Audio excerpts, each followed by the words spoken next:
Yep, it's your boy OG Cooker. You are in fact tuned in to the More Muse podcast, and welcome back to another week, another episode. Clocked in for another week, finding the muse amongst Black creators and innovators in the community. And I have an extremely special guest online with me today, Mr. Rob Parker. How you doing, sir?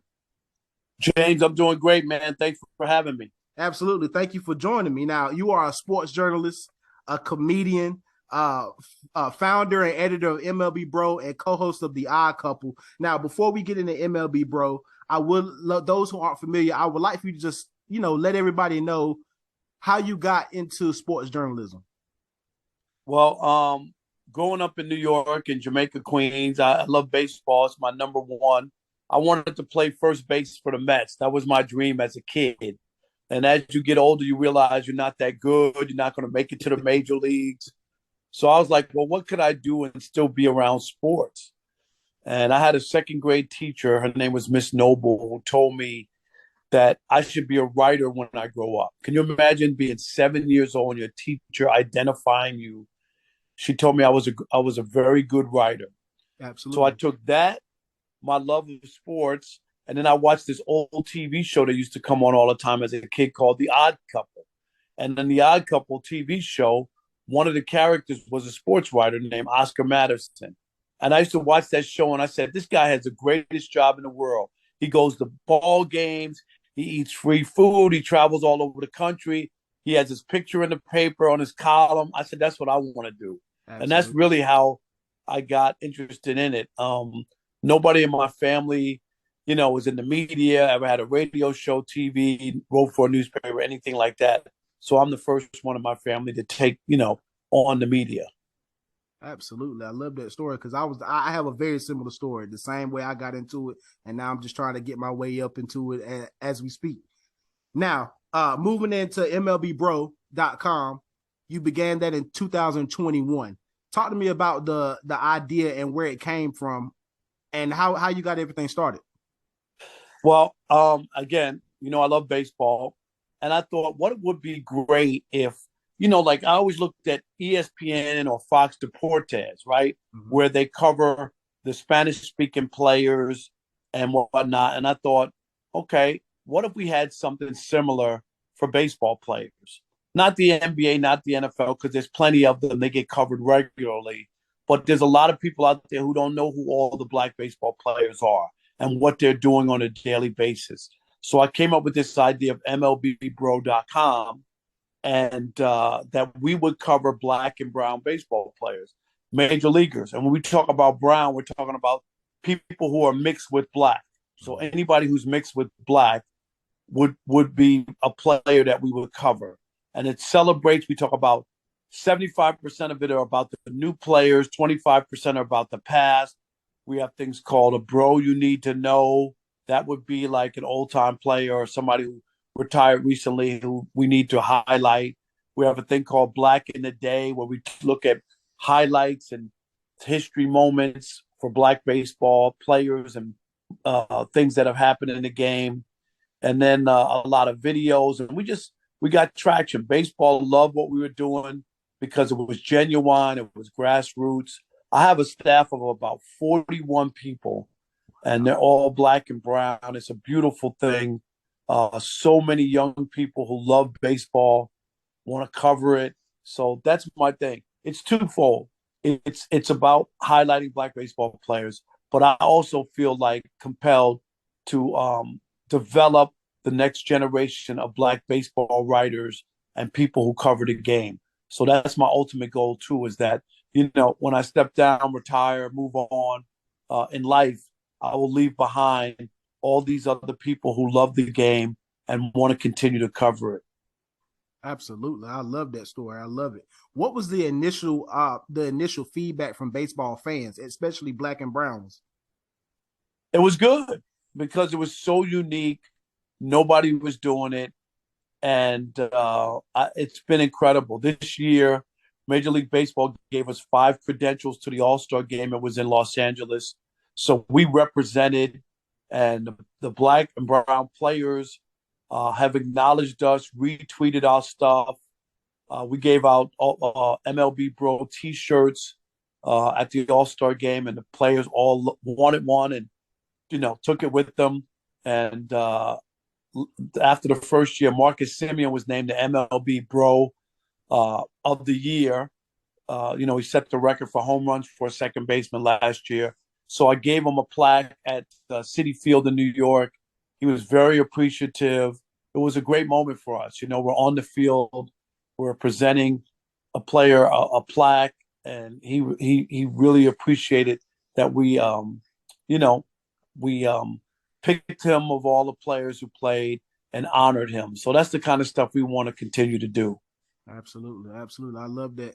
I love that because I do think the response from the players and the fans that are black and brown matter the most, more than anything. So that leads to my next question. I wanted to ask you about, you named the player MLB Bro of the year last year. Who do you think is the MLB Bro so far this year? Oh, it's a slam dunk. It's Aaron Judge. Aaron Judge, who is on pace to break the American League record for home runs, which is 61 by Roger Maris in 1961. Roger Maris played for the Yankees. Aaron Judge has 57 home runs going into Thursday. He doesn't need that many more. He only needs 5 more, and there are 3 weeks left to the season. So he's got a great chance of breaking the record. And he's leads the league, the American League, in RBIs, home runs, and is fourth in batting average by far. It's a runaway. He's going to be the MLB Bro of the year for 2022. Absolutely. So is he a bro? Is he a brother? Yes, Okay. Aaron Judge. Yeah. Okay. He's mixed. I didn't know that. I did not know that. Okay. That's why you need to go to MLBBro.com. MLB Bro, because you need to know. Absolutely. So from listening to you on the radio, I wanted to bring up Fernando Tatis Jr. Do you think his situation and get suspended for PEDs, the 80 games, do you think his situation kind of puts a stain on the bros in the league? Well, on him it does, because Tatis, again, he's Hispanic. He's not a player that we cover. Okay. But he is a great player, one of my favorite players in baseball. It's a shame because it's happened so early in his career, right. The way people will look at him, if he'll ever have the same juice, or will people still get or because it has happened early, people might, if he continues to play and never test positive again, and he still puts up big numbers, could still have a career. I think there's a chance that people, if he doesn't slip up, if he doesn't have another incident and he continues to play well, people will forgive and move on. I do believe that. Absolutely. I agree 100%. Now, I love this part of your mission statement for MLBBro.com. And I quote, "Best of all, MLB Bro will always nurture and develop the next generation of black baseball writers." What does that mean for you? It means I've been a mentor to about 50 people in the business, and when I was starting out in 1986, I got hired at the Daily News in New York. At the time, it was the largest paper in the country, so it was a monumental job. Nobody believed I should have been there. I was 22 years old. I was 5 months out of college, and a lot of people helped me in my journey. And so I always said to myself, whenever I get to that point where I can help others, I'm going to mentor and help other people just like people help me.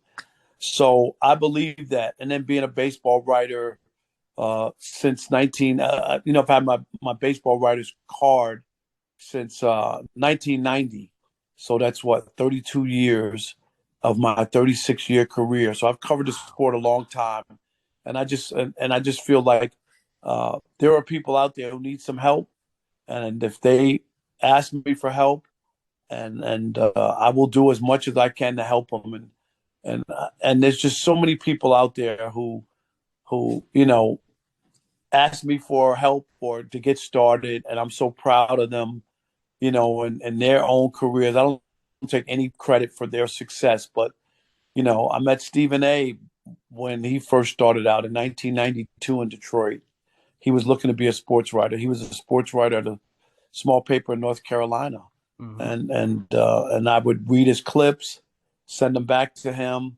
Mark Spears from ESPN. Wow. Darren Haynes was the Sports Center anchor, and Darren works in DC now. He's a big sportscaster at Channel 7 down there in DC, and I think it's Channel 9, WUSA. And Darren had never been on television or anything, and I was in Detroit. I had a local TV sports show, and I put Darren on television for the very first time. And he went all the way from my little, you know, local TV show. It used Mm-hmm. to be called Sports Rap. It was sports and hip hop music, Love sports rap, all the way to a ESPN Sports Center anchor.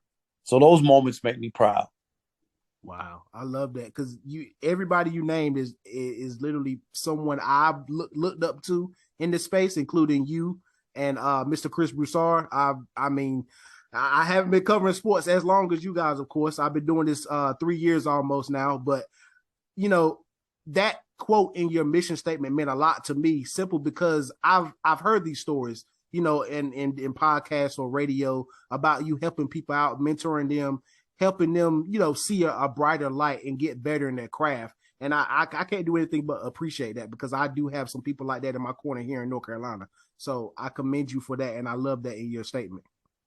Well, I appreciate that, and we all need help. We can't do it by ourselves, and it doesn't take that much. It really doesn't to reach out, to pick up the phone, to text somebody, to check on them.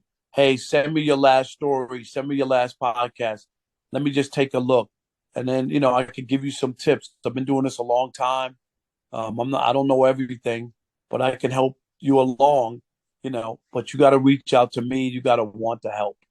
No doubt. No doubt. Well, before we leave, I would love for you to give one more extra tip for any journalist, whether it be sports or news. What can they take with them out from this interview? Um, it's a very competitive business. A lot of people want to do these jobs. Got to have belief in yourself, because if you're waiting for other people to tell you how great you are and you're great and all that, you'll be waiting a long time. So you have to be able to have confidence in the work that you're doing. Put in the hard work. No cutting corners.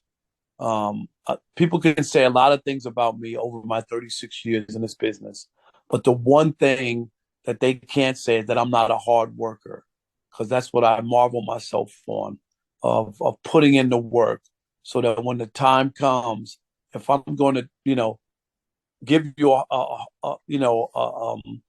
hot take, I'm going to be informed on my hot take to make it work, and for you to have respect to say, man, this guy has done his homework, and I can respect that. And that's really what you want. People don't have to agree with me. I just want them to at least acknowledge that while they might disagree, they understand where I'm coming from, because I've made it clear and I've given you the information and the facts why I believe what I believe. No doubt. No doubt. I agree wholeheartedly. And thank you for that tip because that was for me as well. Well, No doubt, James. absolutely. Absolutely. No doubt. That's a wrap, everybody. It's the More Muse Podcast.